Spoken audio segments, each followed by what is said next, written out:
மாதம் ஆவணி தோதான வெள்ளியில் மனையை கூட்டி மணி விளக்கேற்றி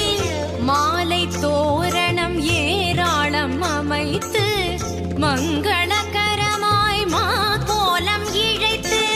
வரலட்சுமி தேவியே வாவென பாடு திருமகளே வந்து அமர்வாளே.